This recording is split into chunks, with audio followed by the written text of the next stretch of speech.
하나님과 만나는 것입니다. 그렇기 때문에 예배 시간을 통해서 하나님을 만나야 되는데, 우리가 찬양을 통해서 만나고 기도를 통해서 만나고 말씀 속에 거하시는 하나님을 만나고 우리가 하나님 앞에 드림으로 만나는 만남이 되어져야 합니다. 예배를 통해서 하나님을 만남으로 인생의 모든 문제를 다 해결받고 회복될 수 있는 우리 영락의 온 성도들 되시기를 바랍니다. 제1교포 3세 손정희 씨라는 분이 있습니다. 소프트 뱅크를 통해서 일본 최고의 부자의 반열에 오르게 되어졌습니다. 몇 년 전에 포버스가 세계 최고의 기업인으로 선정하기도 했는데, 아시아인으로서 이런 평가를 받게 된 것은 기적과 같은 것입니다. 작년에는 일본 지진이 3월 달에 났죠. 그럴 때 그 돕는 구제금으로 1,200억 원을 내어놓았습니다. 그래서 일본을 깜짝 놀라게 만들었습니다. 그는 중학교 3학년 때 사카모토 로마에 대한 글을 읽고, 내가 이분을 좀 닮아가려고 하면은 유학을 가야 되겠구나. 그래서 결심을 하고 미국에 유학을 갔다 옵니다. 중학교 3학년 때 그 책을 읽었는데, 그때부터 그의 마음속에 사카모토 로마를 늘 마음에 품고 숭상하고 그를 배우기 위해서, 특별히 그의 천재적인 발상력을 배우기 위해서 애를 썼습니다. 사카모토 로마는 일본인들이 존경하는 신화적인 존재인데, 그것 때문에 명치유신이 성공하게 되어집니다. 일본 천년의 역사 가운데 인기 투표를 하게 되어지면 오다 노부가나와 도쿠가와 이에야스 등 이 유명한 사람을 다 제치고 항상 1위를 하는 사람입니다. 손정희 씨가 이런 인물이 되기까지 그의 방에 사카모토 로마의 사진을 걸어놓고 매일 그를 바라보고 매일 그를 마음에 품고 그의 탁월한 천재적 발상을 닮아가려고 노력했습니다. 손정희 씨는 말하기를, 오늘 내가 그를 닮기를 바랐던 그것이 오늘 나를 만들게 되었다. 그렇게 고백을 했습니다. 모델을 가진다는 것은 참 중요하고 복된 사람입니다. 처음 만드는 사람, 처음 길을 가는 사람, 개척자는 얼마나 힘든지 모릅니다. 그러나 누군가가 해놓은 것을 따라가게 되어지면 그는 아주 편안하게 잘할 수가 있습니다. 신앙에도 마찬가지입니다. 신앙에 있어서도 모델을 정하고 그 모델을 따라가다가 보면 어느 날 그 모델을 닮게 되어지고 모델처럼 신앙 좋은 사람이 될 수가 있는 것입니다. 성경에는 2618명의 이름이 나옵니다. 그 가운데서 어떤 사람은 이름만 나오고 어떤 사람은 죄 많이 지은 본받아서 안 될 사람들도 나오지만은 영웅적인 인물이 많이 나옵니다. 우리는 성경을 읽어가면 성경 속에서 이런 좋은 영웅들을 만날 수가 있습니다. 특별히 기도의 영웅들이 있습니다. 오늘부터 3주간 동안, 특별히 내일 새벽부터 기도의 영웅들을 살펴보면서 기도의 모델을 찾아가고자 합니다. 슈바이처는 어릴 때 나는 예수님처럼 살아야지, 그렇게 예수님을 모델로 삼고 예수님처럼 말하고 예수님처럼 노력하고 예수님처럼 30살 때까지 배우고 예수님처럼 30살이 지나고 난 다음에는 남을 도우리라. 그래서 그 전에 다 하기를 다 봤습니다. 그리고 그는 그때가 되어졌을 때 저 아프리카에 가서 선교함으로 20세기의 성자가 되지 않았습니까? 손정희 씨는 사카모토 로마를 모델로 삼고 그처럼 살려고 했더니 일본 기업의 1인자가 되어졌습니다. 나의 신앙적인 모델 혹은 내 인생의 모델은 누구로 삼고 있습니까? 우리도 신앙의 모델을 정하되 특별히 기도의 영웅들 속에서 모델 한 사람을 정할 수 있기를 바랍니다. 그래서 그 모델처럼 하나님 앞에 쓰임받고 남을 유익하게 만들고 개인적으로는 기도의 영웅이 되어서 늘 기도하는 것마다 응답받고 또 다른 사람에게도 좋은 기도의 본을 보여줄 수 있는 성도들 되시기를 바랍니다. 오늘은 기도의 영웅 가운데 다윗을 살펴보고자 합니다. 다윗은 한 부분이 아니고 여러 면에서 굉장히 많은 영웅적인 그런 삶을 살았습니다. 그러나 특별히 기도 부분에서 살펴보고자 합니다. 다윗은 아주 어릴 때부터 장사였고 키가 3m나 되는 블레셋 장수 골리앗을 죽입니다. 여러분들 키가 3m가 되어지면요, 키만 3m가 아니고 그 옆에 몸집이 얼마나 크겠습니까? 보통 사람이 한 2배나 되는 이런 엄청난 이 거구의 사람이 이스라엘을 모욕하자 아무도 그 앞에 나가서 싸우려고 하지 않습니다. 이런 위기에 빠진 나라를 그가 구합니다. 그러자 이스라엘 사람들은 사울을 죽인 자는 천천히요 다윗을 죽인 자는 만만이라고 노래하기 시작했습니다.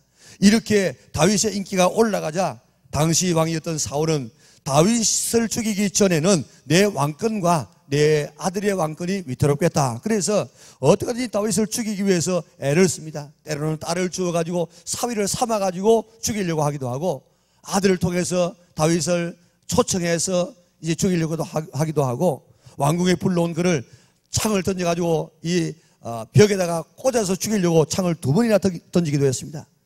다윗은 더 이상 사울을 주변에 있을 수가 없어서 도망을 쳤습니다. 그래서 때로는 아돌람 굴에 숨기도 하고 때로는 십 광야의 수풀에 숨었습니다. 그런데 그 지역 사람들이 여기 다윗이 지금 숨어 있으니까 왕이 내려오시면 잡아주겠습니다. 그렇게 밀고를 했습니다.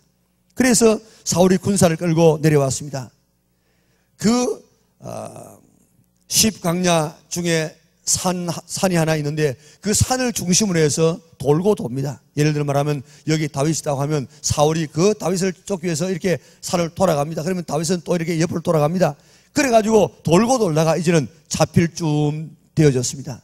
그럴 때 하나님께서는 블레셋 군사를 데리고 와가지고 이스라엘을 침공하게 만듭니다. 신하가 왔습니다. 왕이여, 지금 다윗을 잡는 것보다 더 급한 일이 생겼습니다. 블레셋 사람들이 와가지고 우리나라를 유린합니다. 그러니까 빨리 그 가서 그 사람들을 다 이렇게 물리치고 와야 되겠습니다. 할 수 없어서 잡히기 일보 직전에 있는 다윗을 그만두고 이제 사울은 블레셋과 더불어서 전쟁을 합니다. 그리고 그들을 다 물리쳤습니다. 그리고 다시 왔습니다. 3,000명의 군사를 이끌고 왔는데 이제는 다윗이 엔게디 그 근방에 지금 산다는 것입니다. 이스라엘이라는 나라 전체가 강원도만 정도밖에 안 됩니다. 그런데 거기에다가 이 엔게디라는 곳은 아주 작아요. 그런데 이 지역에 3,000명의 군사를 풀어놓으면은 잡히지 않을 수가 없습니다. 그때 다윗은 너무 급해서 엔게디에 있는 한 굴에 들어가서 숨어서 지금 있습니다. 사무엘상 24장 3절에 보면 사울이 그 굴의 뒤를 보러 들어갔다 그렇게 되어 있습니다. 그런데 그 뒤를 보러 들어갔다는 그게 보면 또 다른 말로 이 줄을 달아놓기를 옛날 번역에는 그렇습니다. 발을 가리기 위해서 갔다 그렇게 해석할 수도 있습니다. 굴에 들어가면 안에서는 보이는데 바깥에서는 보이지 않습니다. 사울이 굴에 발을 가리기 위해서 들어왔다고 했는데 발을 우리가 언제 가립니까? 우리가 화장실에 가서 용변을 볼 때도 가리지만은 주로 잘 때 사람은 발이 따뜻해야만 자지 않습니까? 그래서 잠을 잘 때 가리는데 우리말 성경에는 뒤를 보기 위해서 들어갔다 그렇게 말하고 있지만은 이 성경을 가만히 바라보면 제가 볼 때는 잠을 자기 위해서 들어간 것이 아닌가 그렇게 생각되어집니다. 왜냐하면은 지금 사울이 그게 굴에 들어와가지고 용변을 보았다고 하면 어떻게 바로 옆에까지 와가지고 그 사울의 옷자락을 잘랐겠습니까? 옷자락을 잘랐거든요. 잠이 들었을 때 자르지 뭐 용변 보는데 자르면 여러분들 그거 모르겠습니까? 아마도 이렇게 용변이 아니라 잠을 잤던 것 같은데 그때 다윗의 군사들이 이야기합니다. 이제 사울을 죽이십시다. 하나님께서 사울 죽이라고 이런 기회를 주었기 때문에 죽이자고.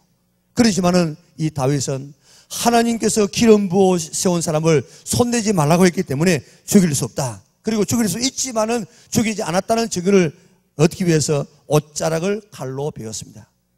여러분 말이 그렇지 얼마나 이 위기입니까? 다윗 일행이 도망가서 엔게디 굴에 지금 들어가서 숨어 있는데 사울이 그 굴에 들어왔어요. 얼마나 놀랐겠습니까? 안에서 인치기척이라도 조그만 하면은 기침이라도 누군가 했다 하면 발각되어 죽습니다. 이런 위기 때에 지은 시편이 오늘의 우리가 읽었던 말씀이라 이 말입니다. 자, 57편 표제를 한번 볼까요? 같이 읽습니다. 다윗의 믹담시 인노자를 따라 알다스에세 맞춘 노래. 다윗이 사울을 피하여 굴에 있던 때에 그랬습니다. 그런 조금 전에 말했던 것처럼 아둘람 굴에도 있었고 엔게디 굴에도 있었는데 일반적으로 모든 학자들이 생각할 때 이 굴은 엔게디 굴이라고 이야기합니다. 다윗이 엔게디 굴에 있을 때에 사울이 굴에 들어왔습니다. 그때 다윗의 마음은 얼마나 초조했겠습니까? 들키면 죽습니다. 그의 처지를 4절에서 표현하고 있습니다. 4절에 우리 한번 읽어보겠습니다. 내가 사자들 가운데 서 있습니다. 내가 무시무시한 들짐승들 가운데 누워 있습니다. 창과 화살이 그들의 이빨입니다. 날카로운 칼이 그들의 혀입니다. 아멘. 지금 엔게디 굴에 갇혀 있는 이 다윗의 처지가 바로 이와 같아. 마치 사자들에게 둘러싸여 있는 짐승과 같고 아주 무시무시한 들짐승이 막 공격해가지고 지금 자기를 뜯어먹으려고 하는 이런 이 처지에 자기가 지금 있게 되었다 이 말입니다. 여러분, 사자들이 짐승을 사냥하는 거 보셨죠? 한 마리가 사냥하기도 하지만은 일반적으로 사자가 무리를 지어서 사냥을 합니다. 그러면요, 다 거의 뭐 이 무리를 지으면은 그 큰 이런 코뿔소도 막 이렇게 넘어지지 않습니까? 단번에 덤벼들어서 목을 물어서 숨통을 끌어놓는데 이렇게 큰 이런 이먹이감은 그저 느긋하게 먹습니다만은 조그만한 임팔라라든지 사슴 같은 이런 것 하나 잡아놓으면 서로 먹으려고 덤벼들어가지고 단번에 온 사지를 다 찢어버립니다. 덜개 같은 것은요, 그저 살아있는 것을 막 뜯어먹어가면서 죽인다고요. 이런 짐승들 사이에 서 있는 그런 이 짐승처럼 그렇게 지금 나를 뜯어서 먹으려고 하는 이런 짐승처럼 내가 지금 서 있고 이런 덜개와 같은 이런 이 사자와 같은 것이 지금도 나를 뜯어먹으려고 덤벼듭니다. 이런 처지에 자기가 지금 있다는 것입니다. 그러니까 얼마나 위기일반입니까? 살 길이 없습니다. 막다른 골목입니다. 도망갈 길이 없습니다. 모든 것이 다 끝났습니다. 이때 다른 데 할 수 있는 일이 아무것도 없었습니다. 하나 할 수 있는 것이 있다고 하면 하나님 앞에 기도하는 것밖에 없습니다. 그래서 하나님의 도움을 구하는 기도를 합니다.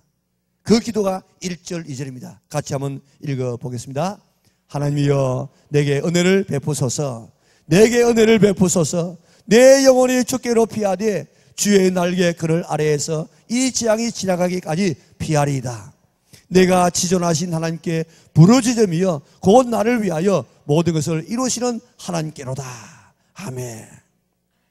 이 위기의 순간에 다윗이 하나님 앞에 부르짖어 기도하는데 그 부르짖는 것이 뭐 소리를 내가지고 여기에 있는 것처럼 하나님이여 내게 은혜를 베푸소서, 내게 은혜를 베푸소서 그렇게 하겠습니까? 그러면 당장 들려가지고 죽지요. 들려가지고. 그러니까 마음속으로 하나님이야 하고 지금 그 마음속에 정말 부러지는 그런 마음으로 하나님 내게 은혜를 베풀어 주옵소서, 내게 은혜를 베풀어 주옵소서 그렇게 생명을 걸고 하나님 앞에 지금 부르짖고 있습니다. 다윗이 믿었던 하나님은 지존하신 하나님이라고 고백했습니다. 지존이 뭡니까? 최고로 높으신 하나님, 원어적인 말로는 전능하신 하나님, 모든 것을 하실 수 있는 하나님, 이제라도 모든 것을 이루시는 하나님이라고 고백하고 있습니다.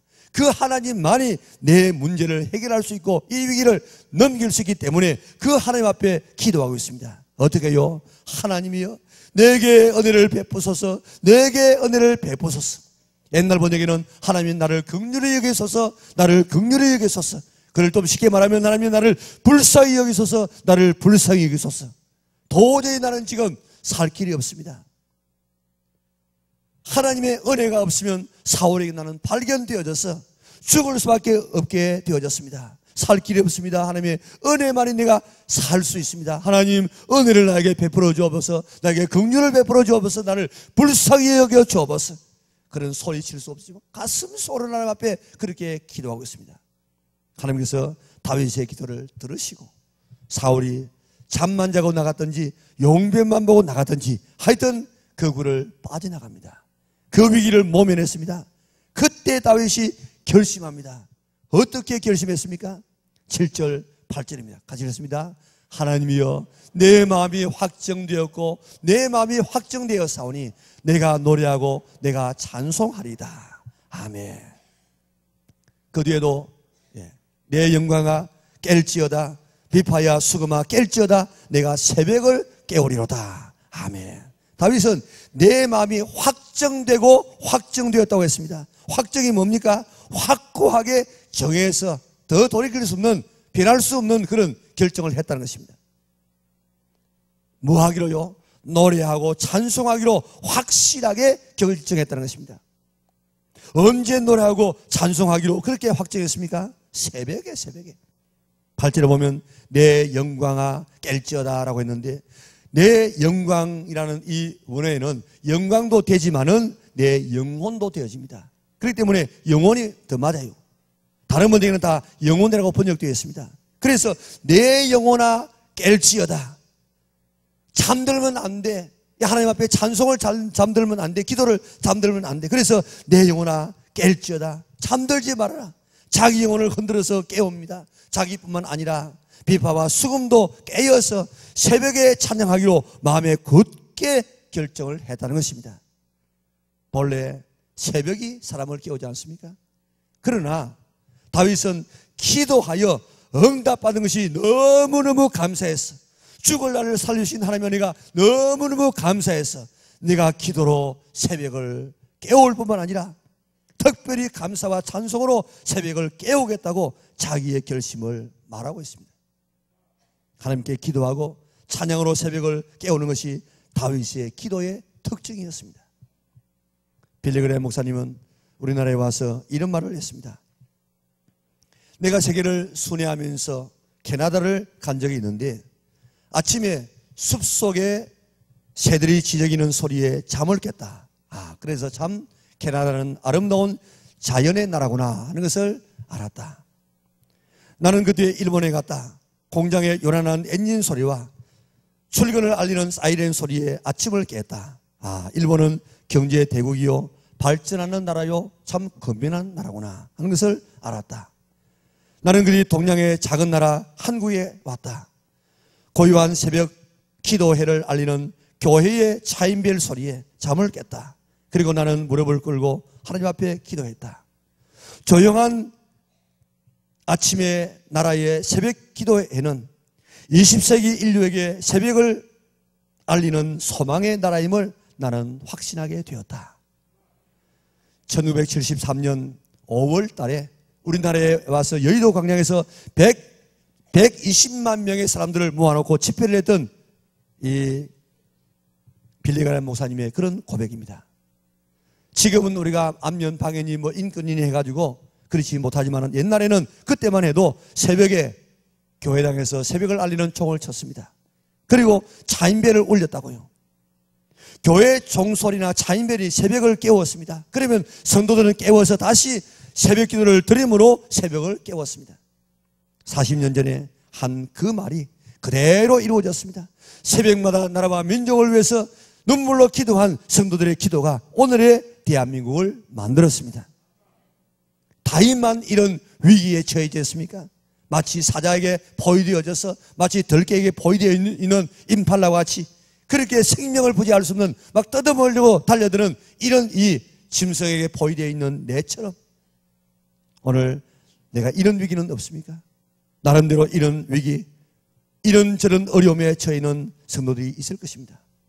사자에게 포위되어서 악한 짐승에게 지금 포위되어서 막 뜯어먹기 위해서 달려드는 이런 위기에 있는 이런 성도들이 있을 것입니다.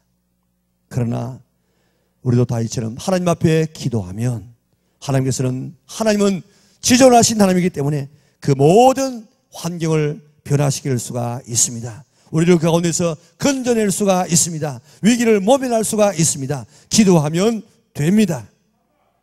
기도할 수 있는데 왜 염려하십니까? 기도하면서 왜 방황하십니까? 기도할 때 하나님의 도우심을 받을 수가 있습니다. 나도 기도하는 인생으로 살아가리라. 이제 나도 다윗을 본받아서 기도와 찬양으로 새벽을 깨우리라 결심할 수 있기를 바랍니다. 확증할 수 있기를 바랍니다. 결심은 내가 하지만은 감당할 힘은 하나님께서 주십니다. 복은 내가 받습니다. 나도 새벽을 깨우리라 결심하는 우리 영락의 온 성도들 되시기를 바랍니다. 다윗은 기도의 사람이었습니다. 그런데 그와 같은 처지에 있었던 사울은 기도하지 않았어요. 사울 같은 왕이 드뭅니다. 사울은요, 외모가 얼마나 특출한지 보통 사람의 어깨 위보다 더 컸다고 했으니까 뭐 한 2m나 2m 10쯤 되는 이런 이 사람이었습니다. 신체가 장대하고 싸움 잘하는 전쟁에 나가면 승리하는 그런 명장이었습니다. 화려한 왕궁을 짓고 세금을 막 거두어서 차치하는 그런 왕도 아닌 깨끗한 왕이었습니다. 다윗은요, 참 다른 면은 다 좋지만도 여자를 너무 좋아해. 그래가지고 이름 있는 여자만 해도 아내가 한 9명쯤 됩니다. 그러니까 뭐 보면 그저 뭐 자기 아내로 삼아요. 그런데 이렇게 남의 아내를 취하거나 천진을 취해서 향락하는 이런 삶도 살지 않았나 참 깨끗한 왕입니다. 그런데 한 가지 결정적인 잘못이 하나가 있습니다. 그게 뭔가 하면 기도하지 않는 왕이었습니다. 역대상 10장 13절 14절을 한번 볼까요? 같이 읽습니다. 사울이 죽은 것은 여호와께 범죄하였기 때문이라. 그가 여호와의 말씀을 지키지 아니하고 또 신접한 자에게 가르치기를 정하고 여호와께 뭐하고 묻지 아니하였으므로 여호와께서 그를 죽이시고 그 나라를 이새의 아들 다윗에게 넘겨주셨더라. 아멘. 사울이 죽은 이유는 두 가지입니다. 하나는 아말렉을 진멸하라고 하는 하나님의 말씀을 거역합니다. 또 하나는 하나님의 기름 부음 받은 자를 건드리지 말라고 했는데 그는 제사장 85명을 한꺼번에 죽이고 그 가족들을 다 죽였으니까 수백 명을 한꺼번에 죽였습니다. 또 하나는 하나님 앞에 묻지 아니하고 기도하지 않고 점쟁이에 가서 내가 앞으로 어떻게 될 것인가 그렇게 물었습니다. 이 죄 때문에 하나님은 그를 죽였다고 이야기했습니다. 길보아 전투에서 그의 두 아들 다 죽고 그 자신은 이방 사람에게 죽지 않기 위해서 자기 칼에 엎드려서 자살합니다. 그 가문은 완전히 멸망당하고 남자라고 하는 사람은 머비보셋 한 사람 외에는 다 죽고 맙니다. 이스라엘의 초대 임금, 그 대단한 임금이 왜 이렇게 죽고 그 나라를 다윗에게 넘겨주게 되어졌습니까? 여러분들, 이 사울 대단한 왕인 것은 바울이 이야기합니다. 나는 베냐민 지파요. 그렇게 했습니다. 베냐민 지파. 왜 베냐민 지파가 대단합니까? 이 사울이 초대 임금이 바로 베냐민 지파에서 나왔습니다. 나는 이 왕족이다. 그런 말이에요. 이렇게 대단한 사람이 바로 사울입니다. 그런데 왜 한 사람은 이렇게 임금 아닌 사람이 임금으로 되어지고 한 사람은 임금이었던 사람을 그가 죽게 만들고 임금의 자리를 내놓게 됩니까? 한 사람은 기도하지 않았고 한 사람은 기도한 사람이었습니다. 사울과 다윗의 차이는 기도의 차이입니다. 기도 차이. 기도하여서 다윗과 같은 이런 인생을 살 수 있는 성도들 될지언정 기도하지 않아서 있는 축복을 다 빼앗기는 성도들 되지 않기를 바랍니다. 오늘의 말씀의 배경이 사무엘상 24장이라고 말씀드렸습니다. 그런데 그 한 장 앞에 23장에 보면 다윗이 그일라 사람을 구한 내용이 나옵니다. 사울에게 쫓기면서라도 자기 민족이 블레셋 사람에게 당하는 모습을 바라보고 그 사람들을 도우려고 합니다. 우리 사무엘상 23장 1절에서 5절 제가 읽어가면서 설명합니다. 사람들이 다윗에게 전하여 이르되 보소서 블레셋 사람이 그일라를 쳐서 그 타작마당을 탈취하되이다 하니 이에 다윗이 여호와께 뭐요? 묻자와 이르되 내가 가서 이 블레셋 사람을 치리까? 여호와께서 다윗에게 이르시되 가서 블레셋 사람을 치고 그일라를 구원하라 하시니 다윗의 사람들이 그에게 이르되 보소서 우리가 유다에 있기도 두렵거든 하물며 그일라에 가서 블레셋 사람들의 군대를 치는 일이니까 한지라. 다윗이 여호와께 다시 묻자온데 여호와께서 대답하여 이르시되 일어나 그일라로 내려가라.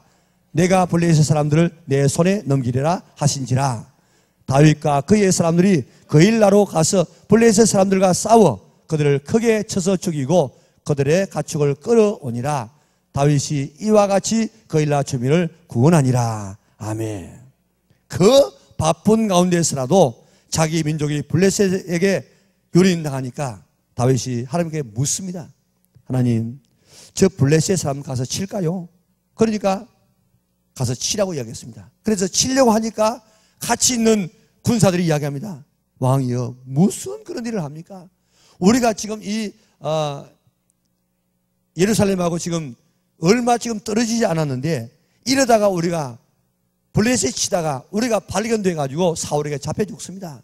그러지 마십시다. 그러니까 다윗이 또 하나님 앞에 묻습니다. 하나님, 가서 블레셋 칠까요? 그러니까 쳐라. 그래가지고 쳐서 그 일 나를 구원하는 사건입니다.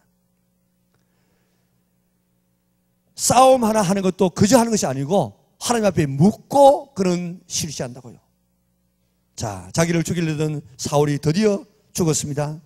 그러면 자기가 이제 기름 부음을 받았고 또 많은 사람들이 사울은 천천히 다윗은 만만이라 했기 때문에 다 지금 앞으로 다윗이 임금될 것을 백성들이 다 알고 있었다고요.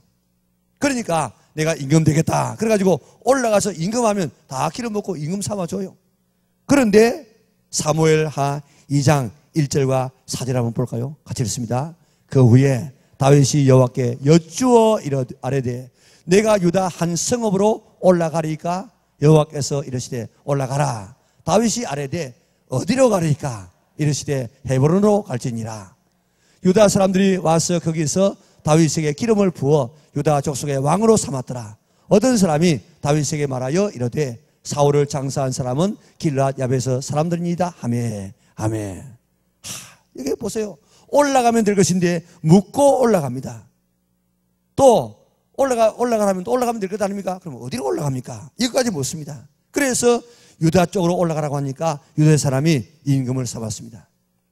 다윗이 임금 되었다는 이런 소문을 블레셋 사람들이 듣고 이것들 좀 맛 좀 봐야 되겠다. 그래가지고 다윗을 치기 위해서 올라왔습니다. 그래서 나가면 뭐 될 것 아닙니까? 싸움 걸어오니까. 그런데 또 묻는다고요. 사무엘하 5장 17절에서 19절 한번 볼까요? 이스라엘이 다윗에게 기름을 부어 이스라엘 왕으로 삼았다함을 블레셋 사람이 듣고 블레셋 사람들이 다윗을 찾으러 다 올라오매 다윗이 듣고 요새로 나가니라. 블레셋 사람들이 이미 이르러 러바임 골짜기에 가득한지라. 다윗이 여호와께 어떻게 해요? 여쭈어 이르되 내가 블레셋 사람에게로 올라가리까? 여호와께서 그들을 내 손에 넘기시겠나이까 하니 여호와께서 다윗에게 말씀하시되 올라가라. 내가 반드시 블레셋 사람을 내 손에 넘기리라 하신지라. 자, 여기도 오시면 가만히 보게 되어지면 그저 올라가면 될 것인데 올라갈 것인가 안 올라갈 것인가 다 이렇게 지금 묻지 않습니까? 블레셋 사람들이 이제 다시 올라와서 르바임 골짜기에 가득 찼습니다. 이제 23절, 24절, 25절을 보면요. 같이 읽습니다. 다윗이 여호와께 여쭈니 이르시되 올라가지 말고, 이번 올라가지 말라고 했습니다. 그들 뒤로 돌아서 뽕나무 숲을 맞은편에서 그들을 기습하되 뽕나무 꼭대기에서 걸음 걷는 소리가 들리거든 곧 공격하라. 그때에 여호와가 너보다 앞서 나가서 블레셋 군대를 치리라 하신지라. 이에 다윗이 여호와의 명령대로 행하여 블레셋 사람을 쳐서 게바에서 게셀까지 이르니라. 아멘. 자, 다윗은 매사에 하나님 앞에 이렇게 물었습니다. 기도했습니다. 하나님께서 대답해 주었어요. 다윗은 그대로 순종하고 그대로 따랐습니다. 그러니까 하나님이 함께 했습니다. 사울은 하나님께 묻지 않았습니다. 그래서 하나님께서 그를 버렸습니다. 어떻게 되었습니까? 기도한 사울가와 기도 안 한 사울가와 기도한 다윗가가 어떻게 되는가를 한번 볼까요? 사무엘하 3장 1절부터 쭉 역대하 11절까지 한번 같이 14절까지 한번 읽어보겠습니다. 사울의 집과 다윗의 집 사이에 전쟁이 오래매 다윗은 점점 강하여 가고 사울의 집은 점점 약하여 가니라. 만군의 하나님 여호와께서 함께 계시니 다윗이 점점 강성하여 가니라. 만군의 여호와께서 함께 계시니 다윗이 점점 강성하여 가니라. 다윗이 다메섹 아람의 수비대를 두매 아람 사람이 다윗의 종이 되어 종홍을 바치니라. 다윗이 어디로 가든지 여호와께서 이기게 하시니라. 다윗이 에돔의 수비대를 두되 온 에돔의 수비대를 두니 에돔 사람이 다 다윗의 종이 되니라. 다윗이 어디로 가든지 여호와께서 이기게 하셨더라. 아멘. 왜 사울은 하나님이 죽였습니까? 왜 망했습니까? 하나님께 묻지 않았어요. 기도하지 않았습니다. 대신해서 신들린 사람에게 점쟁이 가서 물었습니다. 왜 다윗은 점점 강해지고 어디로 가든지 이기는 삶을 살았습니까? 하나님께 물었습니다. 묻고 말씀대로 순종했기 때문입니다. 사울이 기도하지 않아서 죽은 것은 자기만 죽은 것이 아닙니다. 그의 일 가문이 다 죽었습니다. 그날 두 아들이 거기에서 죽게 되어집니다.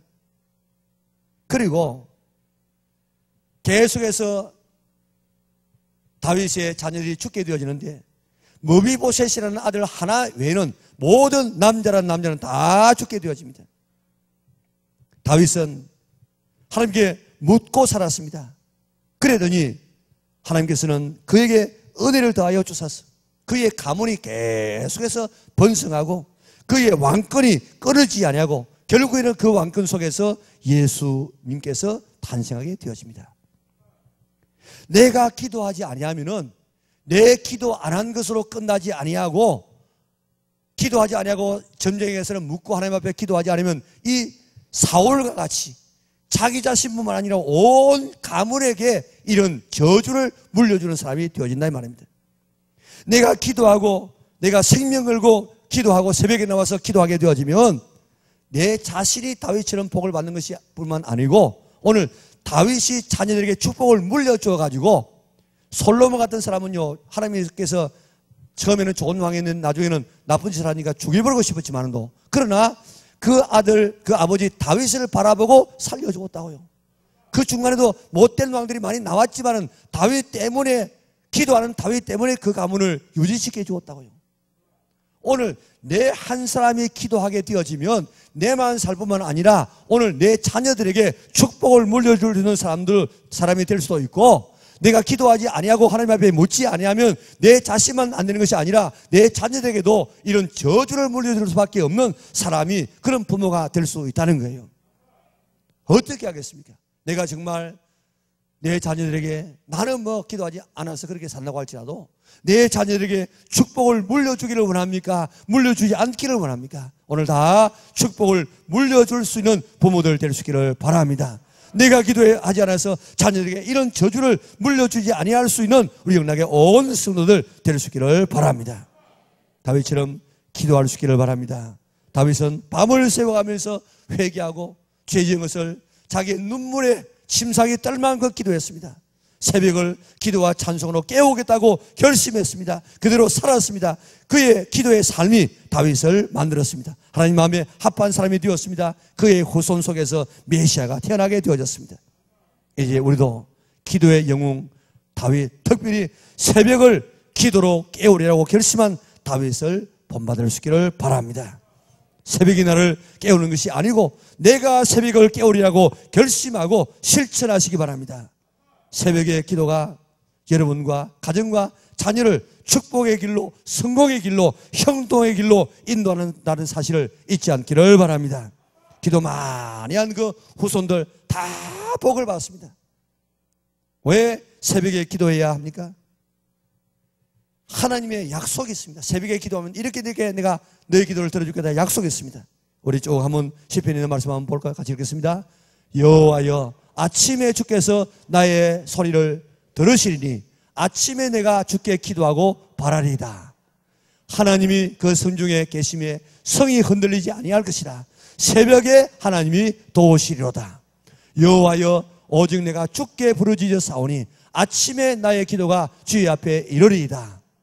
나를 사랑하는 자들이 나의 사랑을 입으며 나를 간절히 찾는 자가 나를 만날 것이니라. 아멘. 저기 간절이라는 말씀 옆에 주가 달려있습니다. 밑에 보세요. 보면요. 새벽에 찾는 자가 나를 만날 것이니라. 간절히 찾는 자, 새벽에 나를 찾으면 나를 만날 것이라고 이렇게 하나님께서는 약속해 주었습니다. 새벽에 기도하면 하나님께서 들으신답니다. 새벽에 기도하면 하나님께서 나를 도와주시겠다고 약속했습니다. 새벽에 기도하면 그 기도가 하나님 앞에 상달된다고 이야기했습니다. 새벽에 기도하면 하나님을 만나주라고 약속해 주었습니다. 이 하나님의 약속의 말씀을 믿고 새벽에 기도해서 이런 복을 받아 누리는 성도들 될 수 있기를 바랍니다. 새벽은 기도하기에 가장 좋은 시간입니다. 방해받지 아니할 수 있는 시간입니다. 그래서 새벽에 신앙의 선배들은 기도했습니다. 우리에게 좋은 본을 보여주었습니다. 예수님께서 새벽에 기도했습니다. 그 바쁘신 주님께서 다른 때는 식사할 기회도 없었기 때문에 방해받지 않는 그 시간 새벽에 나와서 한정한 곳에서 기도했습니다. 이 기도를 통해서 오늘 내가 무슨 말을 할 것인가, 오늘 어떤 사역을 할 것인가, 다 하나님으로부터 그 삶을 공급받았습니다. 루트와 웨슬레는 내가 새벽에 일어나서 2-3시간 기도하지 않으면 그날은 나는 마귀에게 피하는 날이라고 이야기했습니다. 한국의 부흥은 새벽 기도였습니다. 내 인생의 형통도 새벽에 기도하는 데 달려있음을 믿으시기를 바랍니다. 기도로 죽음의 위기를 넘긴 다윗이 이제 내가 기도와 찬양으로 새벽을 깨우리라고 굳게 결심했던 것처럼 나도 새벽에 기도하리라 결심할 수 있는 성도들 되시기를 바랍니다. 그래서 다윗처럼 위대한 인생을 사시기 바랍니다. 하나님의 사랑받는 성도들 되시기를 바랍니다. 자녀에게 축복을 물려줄 수 있는 성도들 되시기를 바랍니다. 하나님 마음에 합한 성도들 되어져서 오늘 우리의 기도의 삶을 바라보고 내 자녀들도 기도의 습관이 되어지고 기도의 삶을 살아서 신앙의 명문 가정을 이룰 수 있기를 바랍니다. 하나님 마음에 꼭 합한 성도들 되어져서 하나님의 뜻을 이루어나가는 하나님 앞에 쓰임받는 우리 영락의 온 성도들 될 수 있기를 주님의 이름으로 축원합니다. 사랑만 하신 아버지 하나님, 하나님의 은혜와 사랑을 참으로 감사합니다. 이 광야와 같은 시장 초행길을 걸어가는 저들에게 어떤 어려움과 어떤 위기가 닥칠지 모르기 때문에 하나님은 우리에게 기도하면 내가 너의 기도를 들어주마고 약속하신 주님 참으로 감사합니다. 다윗 같은 이런 위기가 우리의 일생 속에서 올 때마다 우리는 낙심하고 좌절하지 않도록 도와주시고 지존하신 하나님 앞에 기도하여서 그 위기를 벗어나고 그 어려움을 이기고 승리하는 하나님의 자녀를 다 되게 축복하여 주시옵소서. 기도하지 않았던 사울은 그 좋은 기득권을 다 잃어버리고 자기만 죽는 것이 아니라 온 가문을 멸망시켰던 것처럼 그런 삶을 살지 않도록 도와주시고 그런 부모가 되지 않도록 도와주시고 다윗처럼 기도하여서 자기만 살 뿐만 아니라 자자손손 대대로 축복을 물려주었던 그런 다윗의 삶을 살아가는 우리 영락의 온 성도들 되게 축복하여 주시옵소서. 그런 삶을 살기 위해서 주여 내가 결정했습니다. 확정했습니다. 새벽에 나와서 기도하며 하나님을 찬송하기로 결정했습니다 하고 주 앞에 우리가 우리의 결심을 드리는 자들 되게 하여 주시고 새벽마다 부르짖어서 약속된 축복을 받아 누리고 간증이 많아지는 우리 영락의 온 성도들 되게 하여 주시옵소서. 특별히 이번 새벽 기도 때 주께서 역사하여 주셔서 다 기도해서 응답받고 우리 인생을 다시 한번 새롭게 변화시켜 나가는 풍성한 인생을 살아가는 우리 영락의 온 성도들 되게 하여 주시옵소서. 예수님의 거룩하신 이름으로 기도드리옵나이다. 아멘.